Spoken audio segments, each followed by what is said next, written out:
meet the sea, where ancient castles still stand guards over history, and where dragons flies proudly on the national flag. Welcome to Wales, a country small in size, but powerful in identity. Now today we are not just visiting Wales, but we are stepping into the soul of Wales.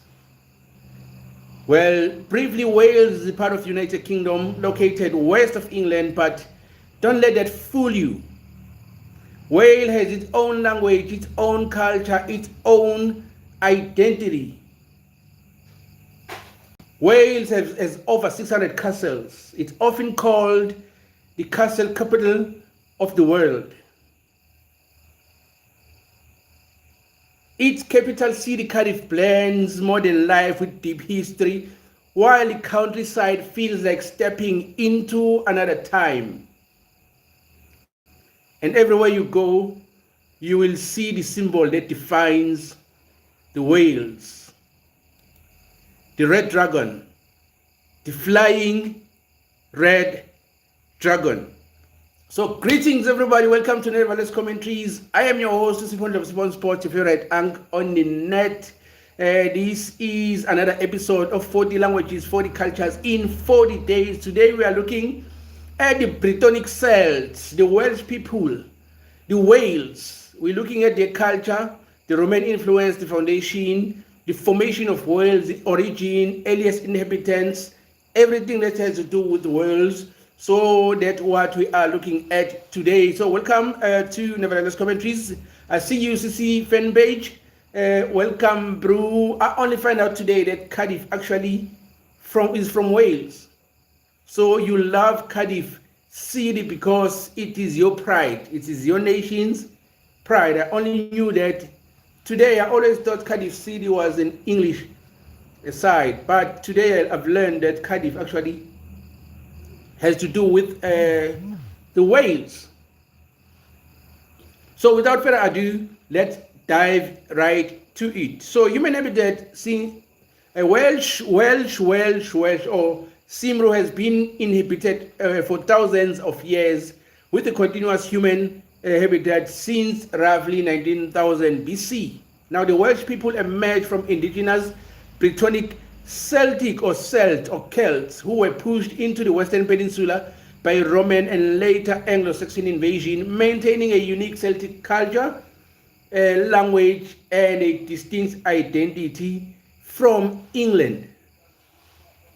Thank you, bro. Thank you for that.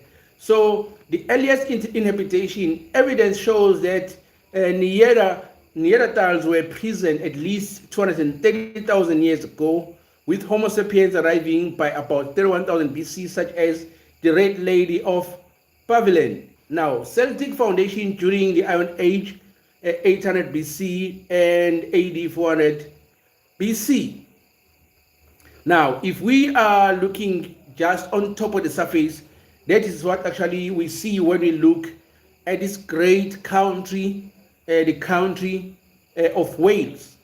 But there's more to the country of Wales. And I've said that they are called the castle capital of the world. The castle capital of the world with over 600 castles. So the history within this tiny country is very, very incredible. So the fact that they actually stand the test of times to actually keep their history and their language over the years, over everything that they've been through, it's very, very amazing. Now, the history of what is now Wales or Welsh or Cymru begins with the evidence of the Neanderthal present from at least 230 years ago, while Homo sapiens arrived in 31 BC. However, continuous habitation by modern humans date from the period after the end of the last Ice Age, around 900 BC. Now, and Wales has many remains from the Mesolithic, Neolithic, and also Bronze Age during the Iron Age. As in all Britain south of the the culture has become Celtic, or had become Celtic, with a common Brittonic language. The Romans, who began their conquest of the Britain in 1843, first campaign in what is now the Northeast Wales in 48 against the Singly. These names are hard to pronounce sometimes, and gained a total control of the region with their defeat of the Orovices in 79. The Romans departed from the Britain in the 5th century, opening the door for the Anglo-Saxon settlement. Thereafter, the culture began to splinter into a number of kingdoms. The Welsh people formed with English encroachment that effectively separated them from other surviving Brittonic-speaking people in the early Middle Ages. Now, in the post-Roman period, a number of Welsh kingdoms formed in the present-day Wales, including the Gwynedd, the Powys, the Ceredigions, the Dyfed, Baethenioch, Erching.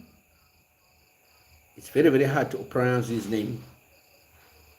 And Mogenvik, and also the Gwent. While some rulers extended their control over the Welsh territories and into the Western England, none were able to unite Welsh for long intestine struggles and external pressures from the English. And later, the Norman conquerors of England led to the Welsh kingdom coming gradually under the sway of the English crown. In 1282, the death of the Linfield ap Grafand led the conquest to the Principality of Wales, King Edward I of England. Since then, the heir apparent to the English monarch has become the title Prince of Wales. Now, the Welsh launched several revolts against English rule.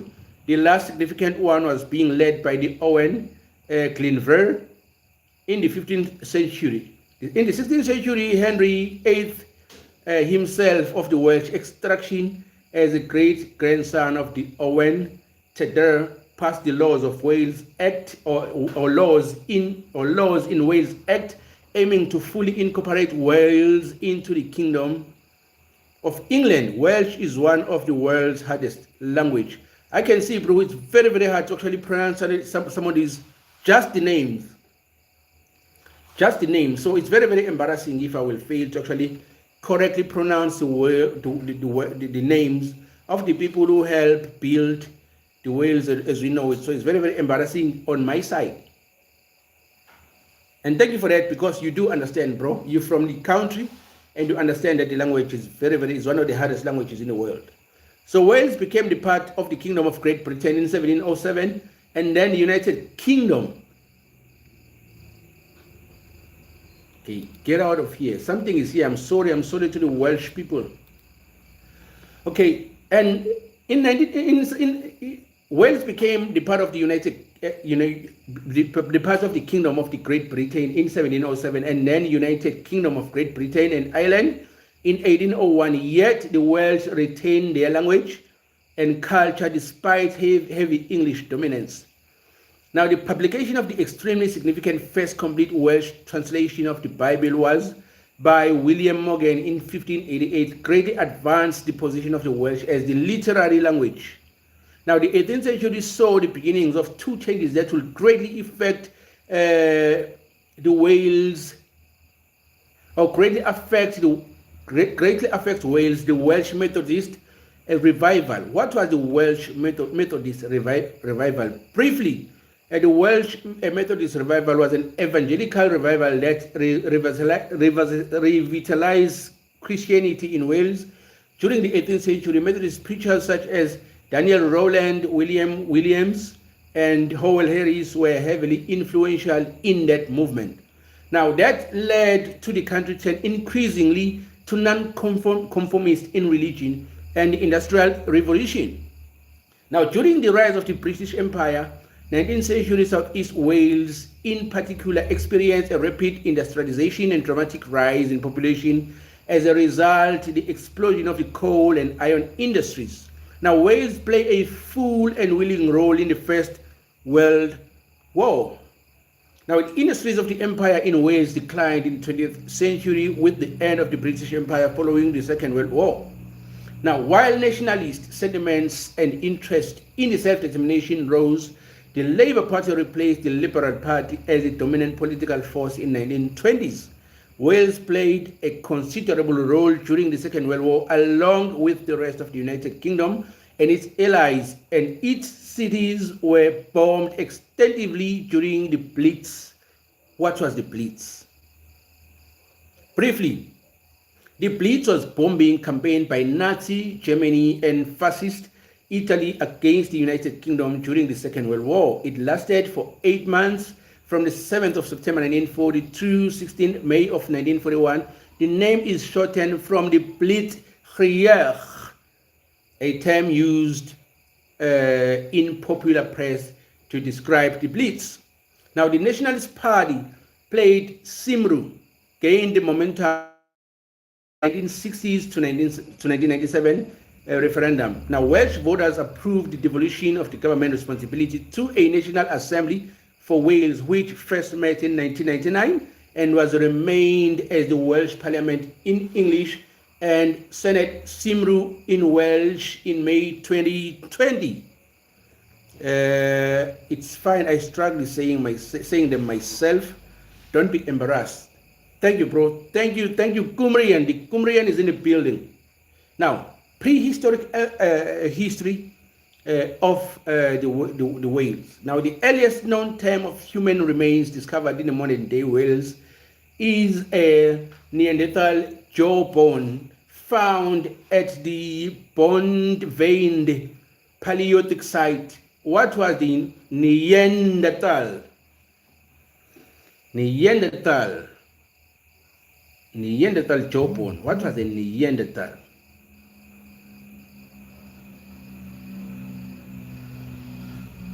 Okay, I am failing to actually find the meaning of the word Neanderthal. Now, let's move forward. Now, in the valley of the river Elve in North Wales, it dates from about 230,000 years before the present in the lower Paleolithic period. And from then, there has been a skeletal remains found on the Paleolithic age men in multiple regions of Wales, including South Pembrokeshire and Gower. It is known that the Britain Paleolithic age men in multiple regions of Wales, including South Pembrokeshire and Gower. It is known that the Britain was visited over a long period during the interglacial periods, perhaps as far back as the interdistial period of the Middle glaciation, somewhat 300,000 years ago. Now, but in the last glacial maximum, that is roughly about 26,000 or 20,000 before present, we talk about most Wales was covered in the ice sheet. Despite this, Wales has been inhabited by modern humans for at least 29,000 years. Now, the Red Lady of the Pavilion, a human skeleton, died in Red Oak, was discovered in 1823 in one of the Pavilion limestone caves of the Gower Peninsula in Swansea.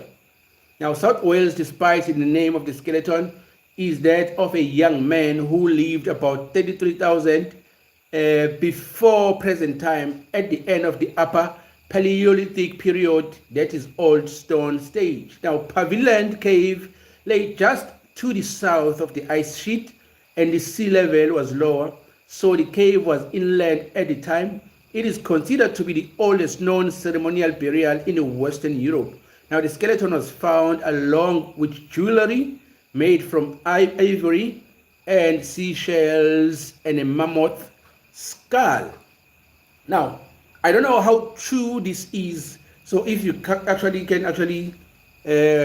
come through to actually verify the ice sheet theory and also the cave and also the skeletons that were found there. Are you familiar with that, bro?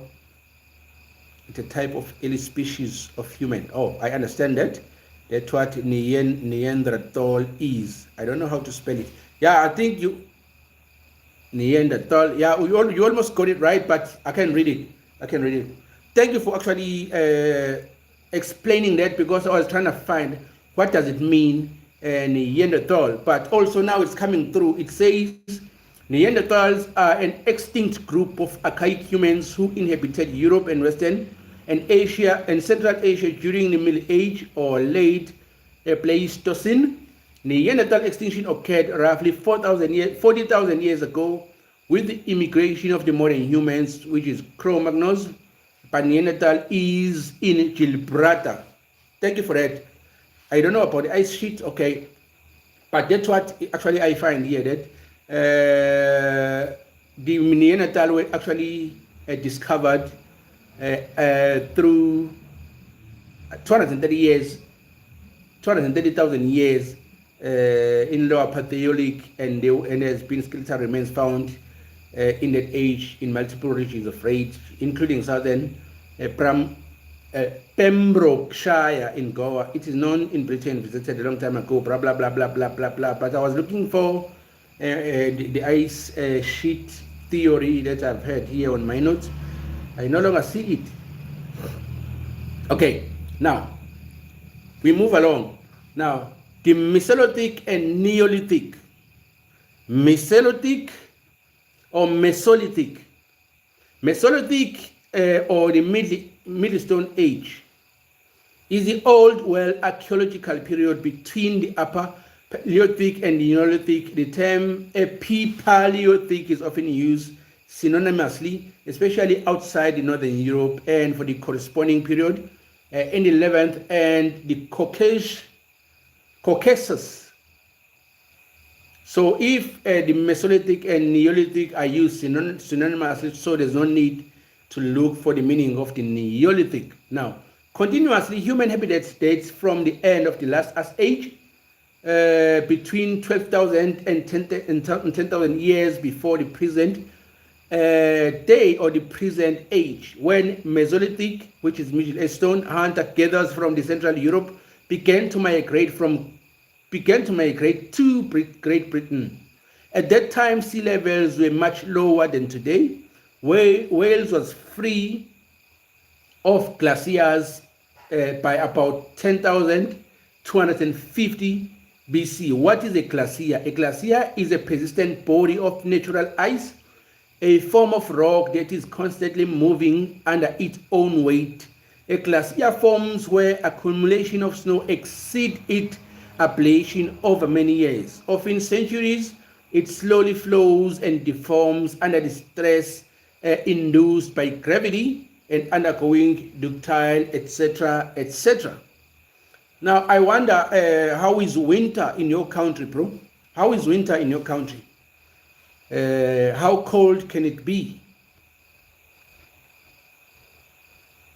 Now, the warmer climate allowing the area to become heavily wooded, the post-glacial rise in sea level separated Wales and Ireland, forming the Irish Sea.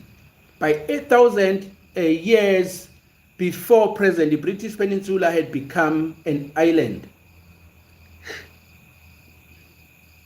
Following the last ice age, Wales became roughly the shape it is today by 8,000 BC and was inhabited by small numbers, a few hundred of Mesolithic hunters-gatherers there, or gatherers. Now, these people lived in caves and wood-constructed houses, the latter of which have not stood the test of time. Now, the earliest farming communities are now believed to date from about 4,000 BC, marking at the beginning of the Neolithic period. Now, this period saw the construction of many chamber tombs, particularly the dolmens, the cromlechs. The most notable examples of the megalithic tombs include the Bain Selidu and also the Placiodad Chroes or Anglisi. Now, Petri, I find, is a Pembrokeshire, and the Tickins Wood burial chamber in the Vale of Glamorgan by the beginning of the Neolithic 6,000 before present. Sea levels in the pristine channels were still at least 33 feet or 10 meters lower than today. The historian John Davis theorized that the story of the centers of Guelot drowning and the tales in which the Mabinogions of the waters between Wales and Ireland being narrower and shallower may be distant folk memories of this time. The coldest winter is -6. Oh, it's not that bad, bro. It's not that bad. At times, even here in South Africa, on coldest days in winter, we can actually go as far as -6 degrees, sometimes even colder than that. So it's not as bad. It's actually a nice, habitable country that all kind of people can live, according to what you are saying there. Now, Neolithic or New Age or New Stone Age colonies integrated with the indigenous people, gradually changing their lifestyle from a nomadic life of hunting and gathering to becoming settled farmers about 6,000 before present. The Neolithic Revolution, they cleared the forest to establish pasture and cultivate land, develop new technologies such as ceramics and textile production, and build cromlechs such as Penthry, Ifan, Bain, Selidu, and also the Paco Long Can between about 5,800 before present to 5,500 before present. The Bronze Age. Now, metal tools first appeared in Wales about 2,500 BC. Initially copper, followed by bronze. The climate during the early Bronze Age is thought to have been warmer than at present, as there are many remains from this period in what are now bleak uplands. The late Bronze Age, that is 1,400 to 750 BC, saw the development of more advanced bronze implements. Much of the copper for the production of the bronze probably came from the copper mine on the Great Ome, where the prehistoric mining on a very large scale dates largely from the Middle Bronze Age. Radiocarbon dating has shown the earliest hill fort in what will become Wales to have been constructed during this period. Now, historian John Davis theorizes that the worsening climate after around 1250 BC, lower temperatures and heavier rainfall required more productive land to be defended. Now, over the centuries following their initial settlement, the Neolithic population assimilated immigrants and adopted ideas from Bronze Age and also Iron Age Celtic cultures. Now, some historians such as John T. Goch consider Wales in the late Bronze Age as part of the maritime trading network culture that included other Celtic nations. Now, this Atlantic Celtic view is opposed by others who hold that the Celtic languages derives their origin from the more easterly Hallstatt culture. What is Hallstatt culture? The Hallstatt culture was a predominant Western and Central European archaeological culture of the late Bronze Age from the 12th to the 8th century BC and early Iron Age Europe from the 8th to the 6th century BC, developing out of the Enfield culture in the 12th century BC and followed by in much of its area, that is Hallstatt culture. Now, Iron Age. Now we are looking at these prehistoric eras. So we started by the Bronze Age. Now we are at Iron Age. We are moving to the Iron Age Celts or Iron Age Celts, which are the Celtics. Some will say Celtics. Now, Iron Age. Iron Age, the earliest implement found in Wales, is a sword from Llyn Fawr. A sword from Llyn Fawr. Llyn Fawr is a reservoir that occupies one of the series glacial circuits that form a northern escarpment of the South Wales coalfield uplands, overlooking the hills of the Vale of the North and the Cynon Valley, South Wales. It is known as the site of an important hoard of weapons and tools from the late Bronze age. Now it's a beautiful piece of land that looks like it's man-made, but if you look at its history, it cannot be man-made. It had to be something that is out of creation or it's out of natural cause. Looking at the fact that there has been a lot of ice in past times when you look at the history of Wales, which is what I think it needs to be challenged. Maybe if I really go to Wales one day, I'll actually seek to validate everything that I'm speaking about here to ensure that I spoke the truth about the Welsh. Do you live in Johannesburg? No, I live in KZN, KwaZulu Natal, where Zulu people are from. I'm living in a city called, I live in a city called Pietermaritzburg, next to Durban. That's where I'm from. Okay, now where I was. Okay, the earliest iron implement found in Wales is a sword called a linfo, which overlooks the head of the Vale of Neath, which is thought to date about 600 BC. Now, Hillfort continued to be built during the Iron Age. Oh, it was man-made. Oh, I thought this was natural because it's so.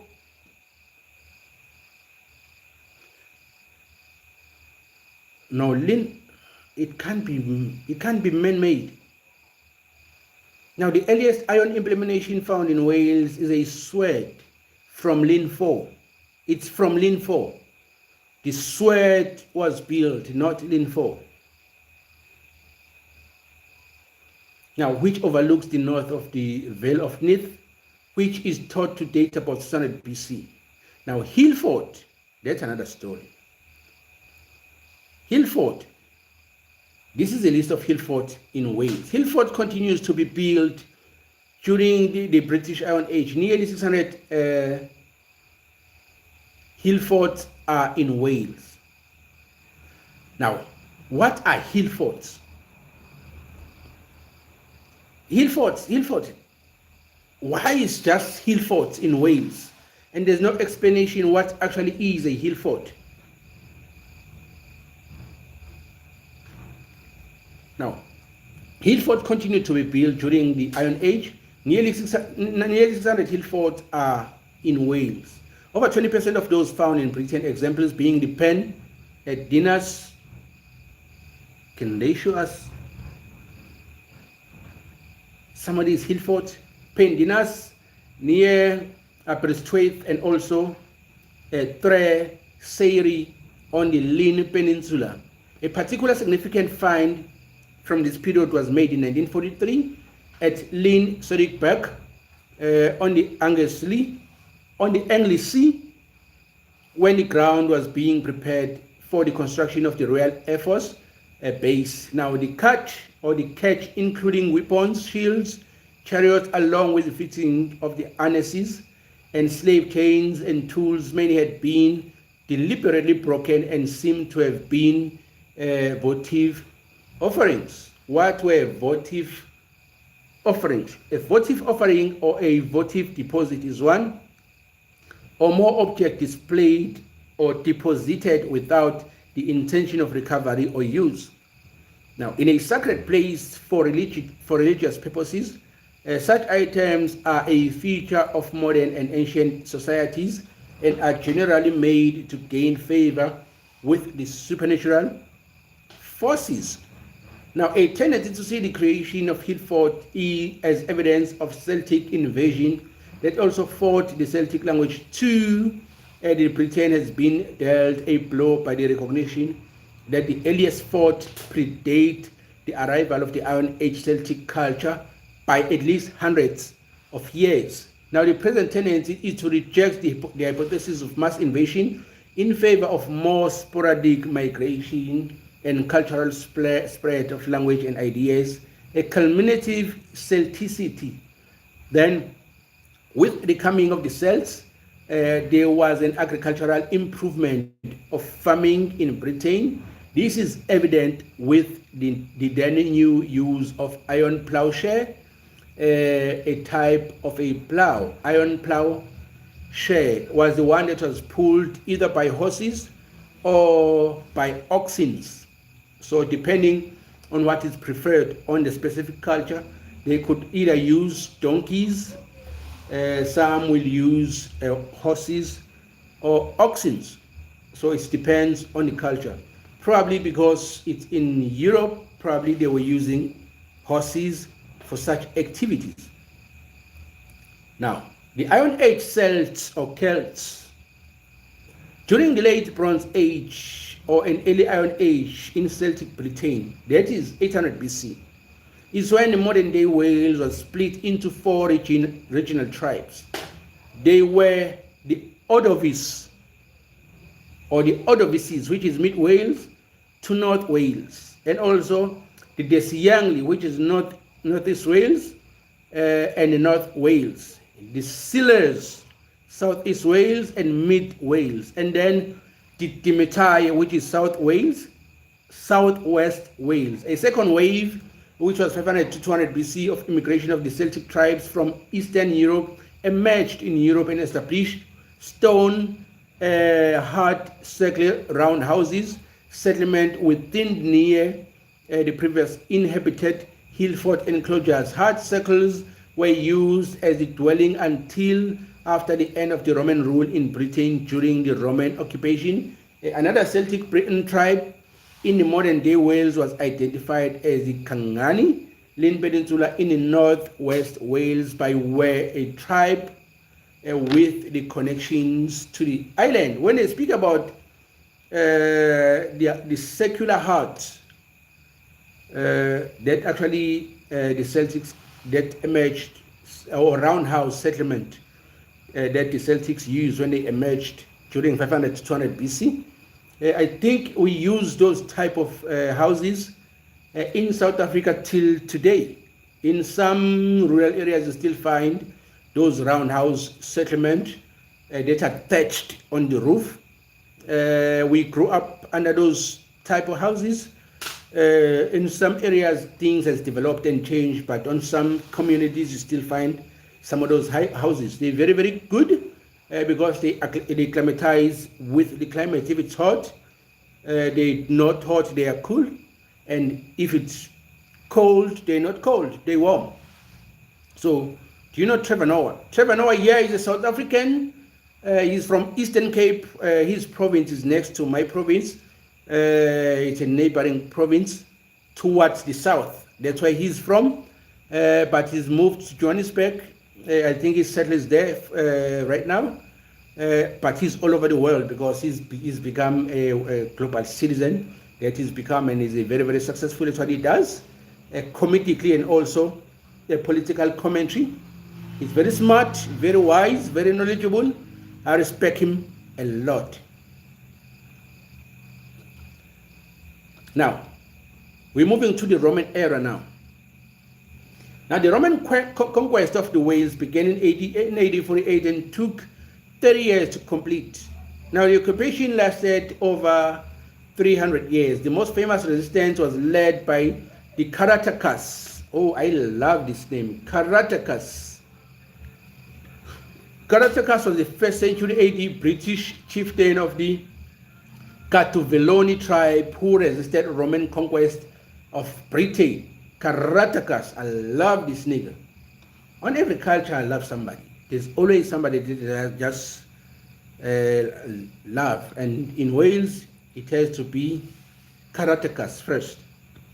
Now, the most famous resistance was led by Caractacus of the Catuvellauni tribe, modern day Essex or Essex, who were defeated by the Romans. Caractacus then fled to the cellars of the present day Monmouthshire and the Ordovices of North Wales, and led them in war against the Romans again. Now, this is Ordovices who led the war against the Romans now. The Ordovices were one of the Celtic tribes living in Great Britain before Roman invasion. Their tribal lands were located in the present-day North Wales and England, between the Sealers and the southeast, the Siangli to the northeast. Unlike the latter tribes, that appear to have there's a lot that is there that I'm not going to go through. Now, the second resistance was the Ordovices. Ordovices was led by the same man against the Romans. His forces were eventually defeated again, and Caractacus was handed over to the Romans. He was taken to Rome and gave a speech impressing the Roman Empire to the extent that he was pardoned and allowed to live peacefully. That's why I said that man, I almost call him an N-word. I'm sorry to the Welsh, but I love this bro. I love Caractacus. He was brilliant, smart. His speech was so impressive that the Roman Emperor pardoned him, and then he lived peacefully in Rome. That's impressive. Now, the Roman conquest was completed in 1878 with the Roman rule lasting until 383. Roman rule in Wales was a military occupation, save for the southern coastal region in South Wales, east of the Goa Peninsula, where there is a legacy of the Romanization. The only town in Wales founded by the Romans, that is Caerwent, is located in Wales. Caerwent is a village and a community in Monmouthshire, Wales. It is located about 5 miles or 8 kilometers west of Chepstow and 11 miles or 18 kilometers east of Newport. It was founded by the Romans as the market town of Venta, Celerum, an important settlement of the Byrotenic tribe in Siles. Okay, now by 1847, Rome had invaded and conquered all the southernmost, what's happening there, and the southeastern Britain under the first Roman governor. Who was the first Roman governor?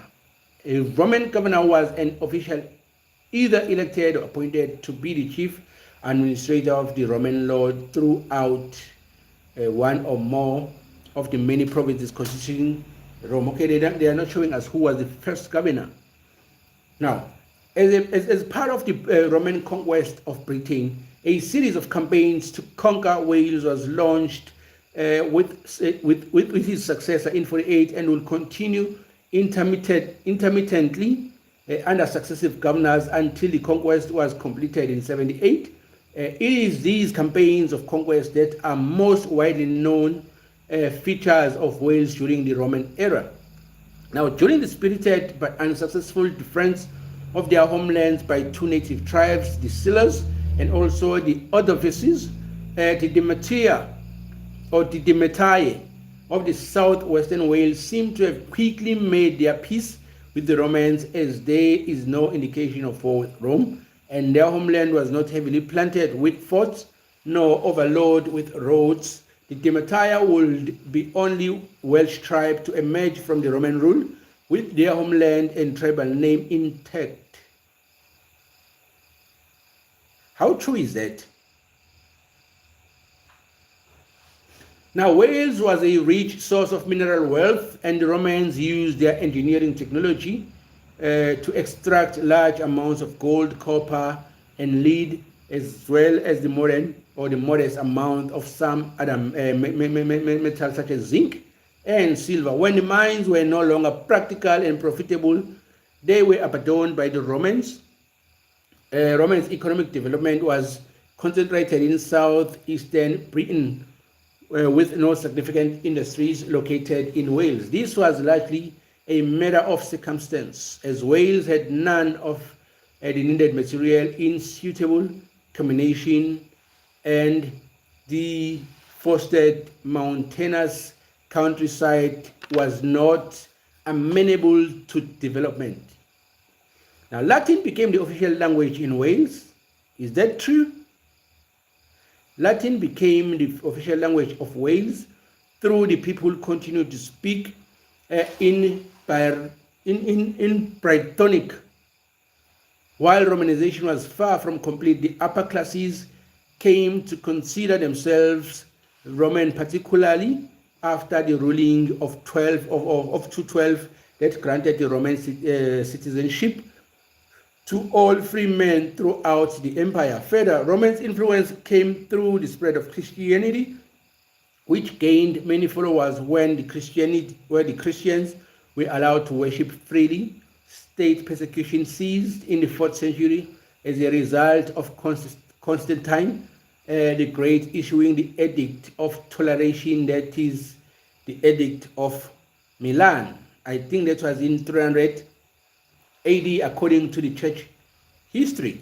Now, early historians include the 6th century cleric guilds have noted 383 as a significant point in Welsh history.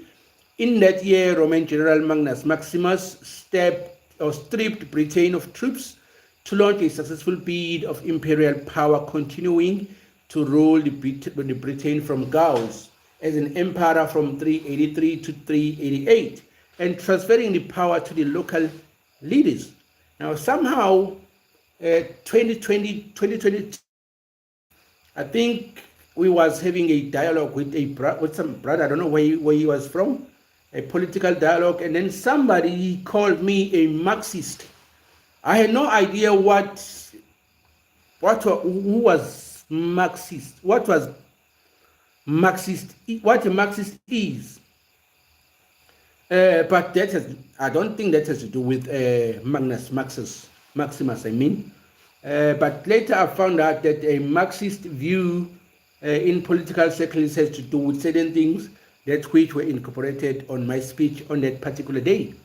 So I had to actually I'm reminded of that because I'm seeing a name, Maximus, but that has nothing to do with him.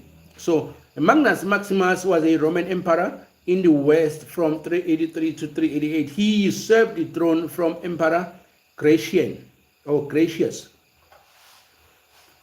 Now, subsequently, medieval Welsh law development a series of legends around Masken Wledig, a literary and mythical figure derived from the Magnus Maximus. Several medieval Welsh dynasties claim that they were descended from Maxim, thereby linking their origins to the legitimacy and prestige of the Roman past, or of a Roman past. Thus, the earliest Welsh genealogies cite Maximus as their founder of several royal dynasties. Now, and the father of the Welsh nation. Now, I understand if that's the case about Magnus Maximus, because when he usurped the power, he transferred the power back to the local leaders. So if they pay tribute to him, it makes sense because he actually usurped the powers and give it back to the local leaders. So that's why maybe they are so grateful to him and call him the father of the nation, if I may put it that way. Who do you think will win the World Cup? That's a great question.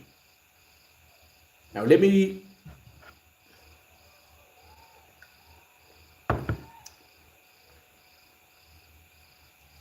I'm looking at Spain.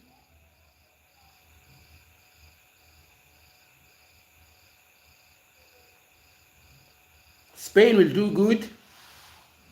Portugal will do good.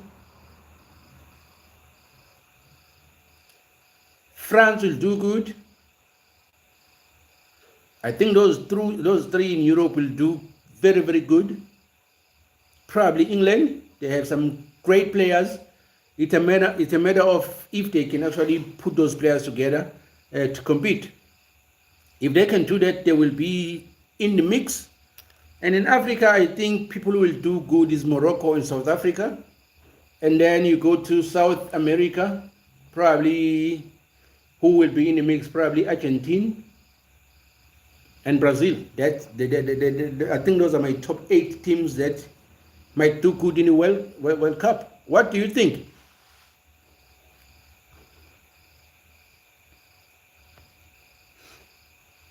Okay, now, that's the earliest Welsh genealogies cite Maximus as the founder of several royal dynasties. As I've said, it makes sense. Now, and as a father of the Welsh nation, he is given as the ancestor of Welsh king into Pillar of Elisir in the 9th century. Now, erected nearly 500 years after he left Britain, and he appears in the list of 15 tribes of Wales. Later Welsh genealogies, medieval poetry, for example, the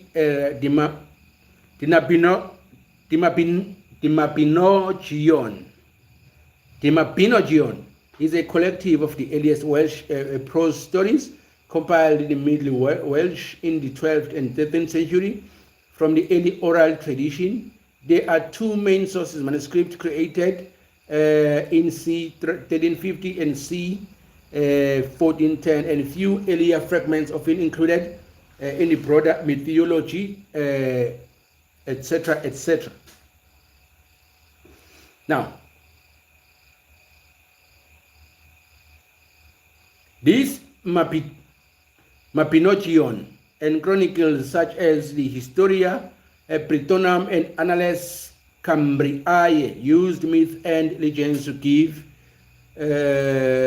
roles in Welsh history to historical and quasi-historical figures from the Roman to sub-Roman periods. Aside from Maxine, Fleder, other such figures include Saint Helena, the Emperor Constantine, and Coel Hen.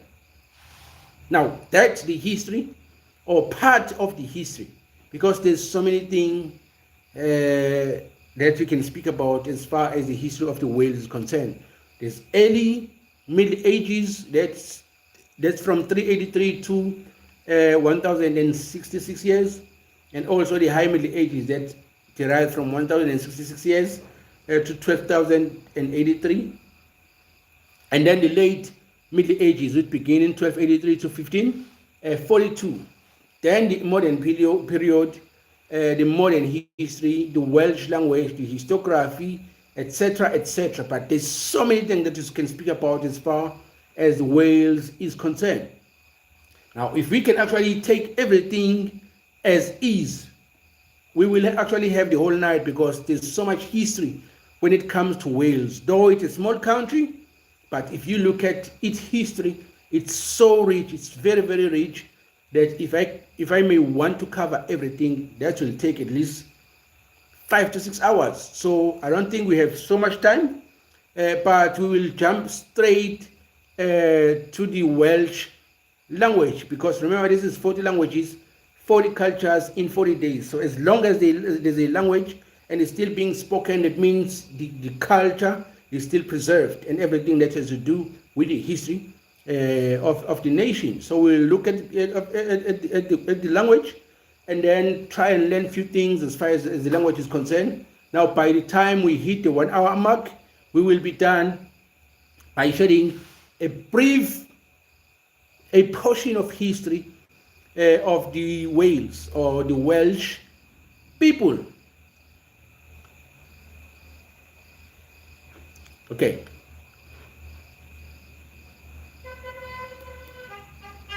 Now, when it comes to the Welsh language, the historiography of the Welsh language is a modern Wales was okay. In the historiography of modern Wales was rather narrow. Again, the historiography of modern Wales was rather narrow. Its domain was the fortunes of the liberals and labor, the impacts of trade unions and protest, the cultural realms of non-conformity, and the Welsh language. This was not surprising. All the mentioned fields start with big topics and big questions, but it did give much Welsh academic history a rather particular flavor. It was institutional and male, and yet still concerned with fields of inquiry that lay outside the confines of the British establishment. Now, that's what a historiography of the modern Wales is. Can you speak the language though?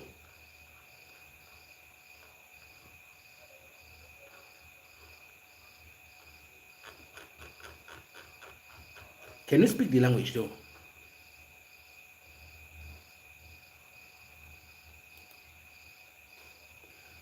Okay, a little bit of archaeology. because it's a rich history. Now, the archaeology of Wales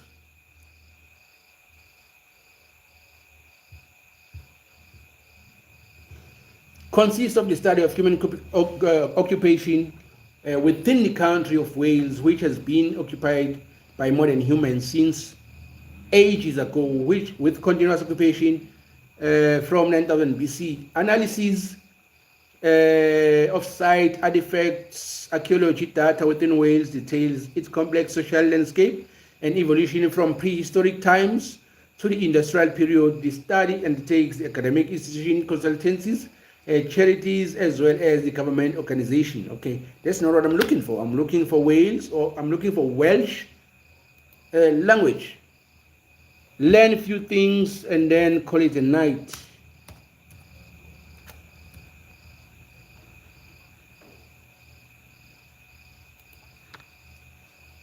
Few things and then call it a night.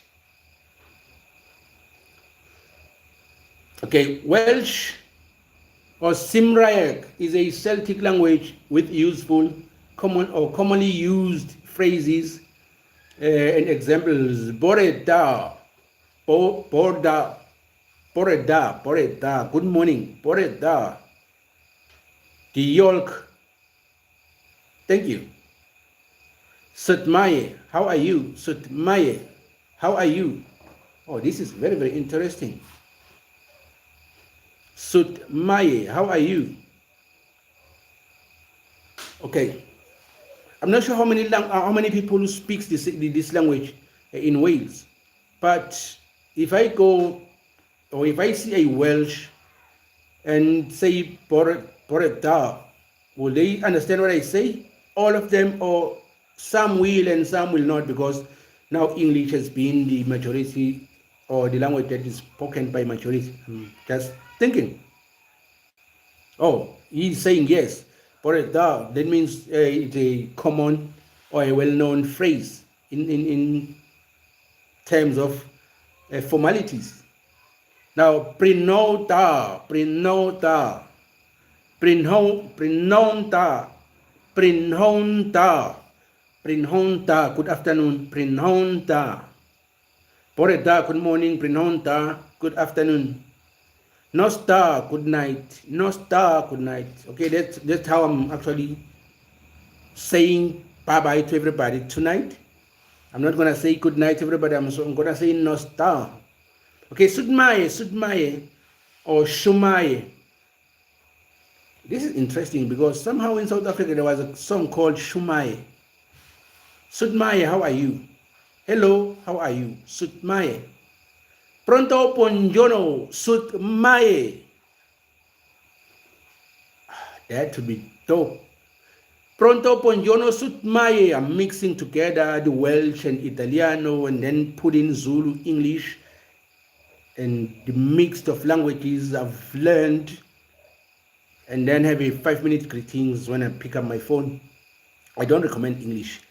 I think that's great. That's great because if this language can be abandoned or neglected, that means there's a lot that you guys are going to lose as far as the history is concerned and the culture of you as a people or as a nation, because everything or the culture of a people is carried within the language. Once the language is lost, then those people are lost.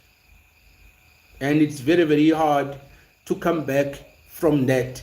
I don't think you can actually come back from that. You are lost for good. Probably we need to actually strive for that some cultures are not extinct, are not being extinct, so that to preserve the cultures or the diverse cultures that we have in the world, but at the same time try and find the common ground where everything can actually weave in together, and then we live in harmony and in peace. That's my wish. I wish we can actually achieve that as a people in the world, probably long after I'm gone, but that is actually what is in my heart, because I have a son that I really, really want to see grow up in a safety environment, in a peaceful world. But I can only dream for now. Maybe if I can speak about that more, I can inspire a lot of people to actually begin to speak about that too, so that it becomes a movement that everybody start to seek this world where people find the common ground and weave in together as diverse as they are, but become one community, one people who lives in the same world. That's the dream. Now, the Yoch Yen 4, the Olch and 4, thank you very much. The Yolch and 4, thank you very much. Or Os, Hu El Uch, Uktan, Yo, please. So many words, 1, 2, 3, 4.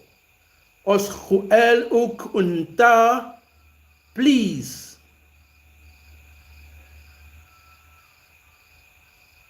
This is truly pleading, bro. There's no way somebody will continue to do you dirty after you said so many words.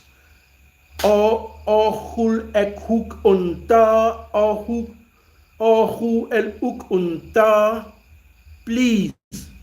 There's no way somebody will do you dirty after you said that, bro. I don't understand the language, but it sounds like it's saying, please, I beg you. Okay, the kuch rhymes with patch, a hug, cuddle, or safe place. Then huil, cheers, and then pak. Little dear, used affectionately, pore da pak. Good morning, dear. I think that's what it means. Pore da pak.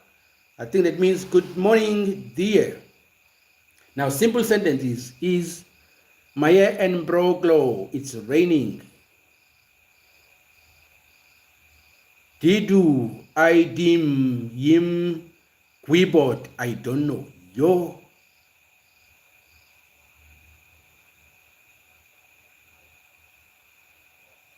Ridwi in Yisgu, Simrayach. I am learning Welsh.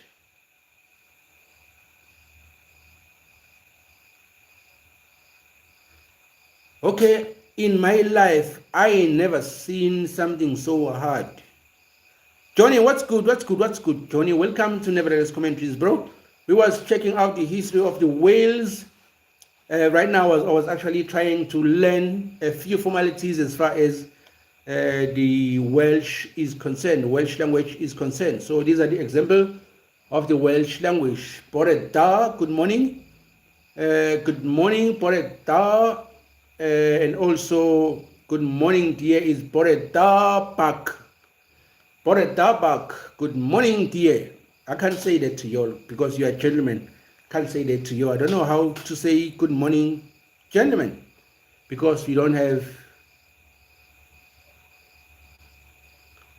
I don't know how to actually differentiate between a man and a male and a female in the Welsh language. But Prinho da, good afternoon, nos da, good night. Sutmaye or Shumaye, which is how are you? The Yolk un for, thank you very much. Os all unta, please. Os Hawelch on unta, please. And then kuch, which is cuddle. And then Hule. Quail, Hule, cheers, back. Dear, Maya and brown glow, it's raining. Didi, I dim in Gubod, I don't know. Redeem in the Sigu, Simraye, I'm learning Welsh. Oh, actually, I'm being fluent. I'm wondering if I'm actually pronouncing this correct. How was Cliff fan page's test? He's going to answer, is still here? CC Fanpage, are you still around? How was your test, bro? I forgot about that. Thank you. Johnny is, I've always said Johnny is smart. Very, very considerate. Very, very considerate. I wonder if everybody from your country, Pakistan, is considerate as you are, bro. Now let me hear if I actually pronounced all these things correctly, because I've been saying a bunch of things. I don't even know if I said anything at all or was just spitting a bunch of gibberish. So I thought ysgol gynradd mes I wedyn i'r ysgol uwchradd a mwynhau fy hun yn fawr iawn yn y fan honno. Oherwydd nes i dechrau am ddiddori mewn actio, ac mi ges i gyfle hefyd i fynd i'r studios ym Mangor i actio ar y radio. Roedd mam ei hun yn actores, a wedyn yn ei llaw hi o'n i'n mynd draw i'r studio yn gwylio'r actorion eraill wrthi yn eistedd yn dawel yn y gornel, ac wedyn un diwrnod, fe ges i gyfle i actio, a dwi'n cofio'r diwrnod hwnnw yn dda iawn. Fe ddath y cynhyrchydd at fy mam a gofyn oedd hi yn adnabod rhywun fysa'n hoffi actio ar y radio'r rhan bachgen yn yr opera sebon Taylor Shop. I have no idea what bro just said. It just flew over. I really had no idea what bro just said.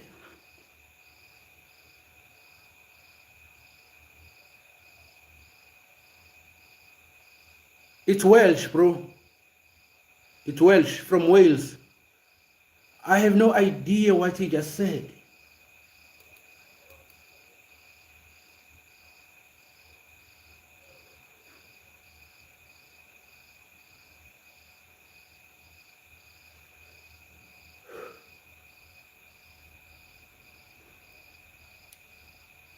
It also flew over me, bro. I didn't hear one thing he said. Here's another one.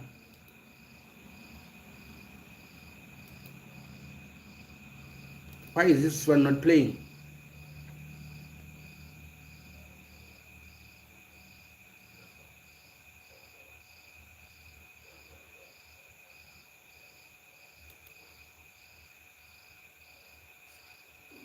Wedyn mi eisiau'r ysgol gynradd yno pan oeddwn i'n tua 6 oed, ac mi rhaid mi ddysgu Saesneg oherwydd Cymraeg ydy'r iaith gyntaf. Cymraeg ydy iaith y teulu a iaith yr aelwyd wedi bod ers blynyddoedd. Ac yn wir, pan oeddwn i'n mynd i'r ysgol yn Llangefni, mi oedd 95% o bobl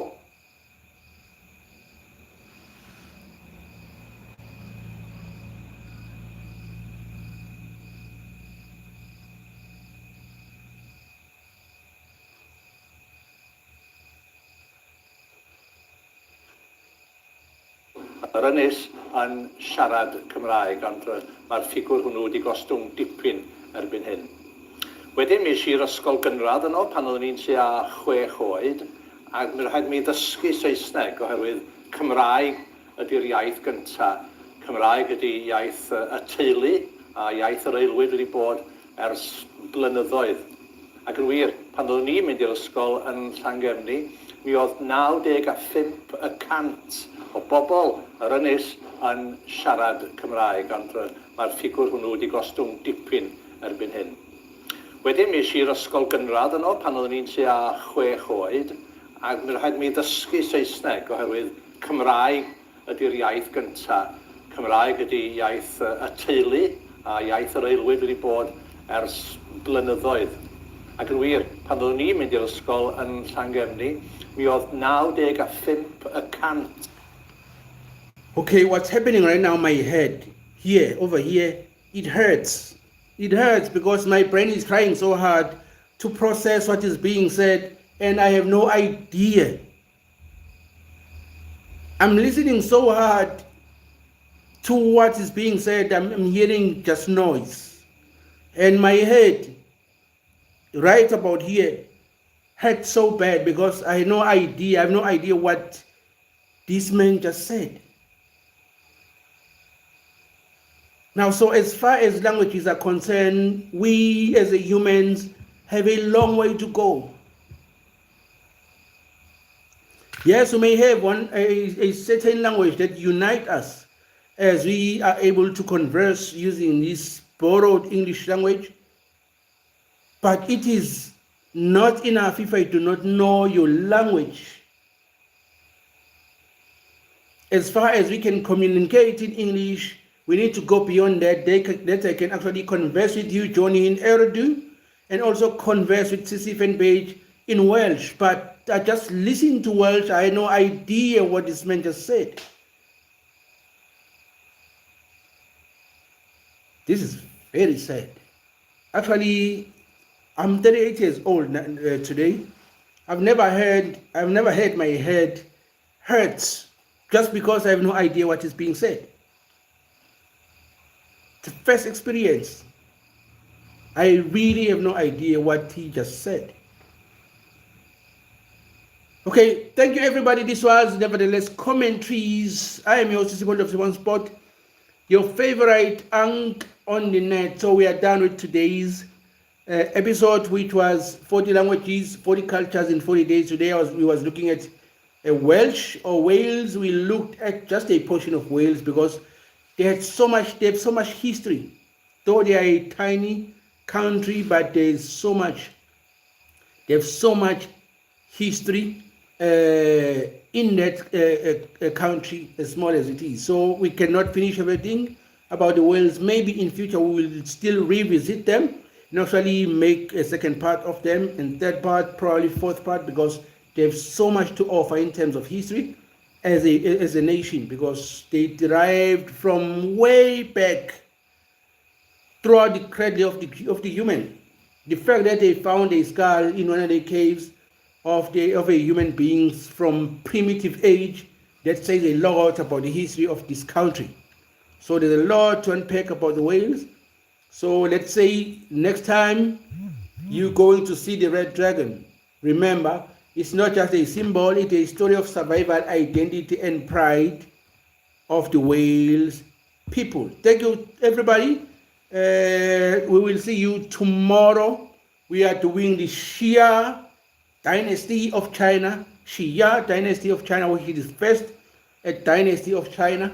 That's where actually the identity of China was formed, and actually was formed and founded to what China has become today. So tomorrow we are looking at Shia dynasty, and then later on I'm going to watch the games of Wales versus Bosnia and actually do the match analysis of that game too. So I'm going to have a very, very long day tomorrow. Thank you, everybody. Take care. I love you very much. I love you very much. I want to say good night in Wales, but I forgot. That's very embarrassing. No star. No star, no star, no star, no star. The old unborn, no star. At least I've said something with Welsh. The old unborn, no star. Thank you very much. Good night. I will see you tomorrow. I love you all. Take care.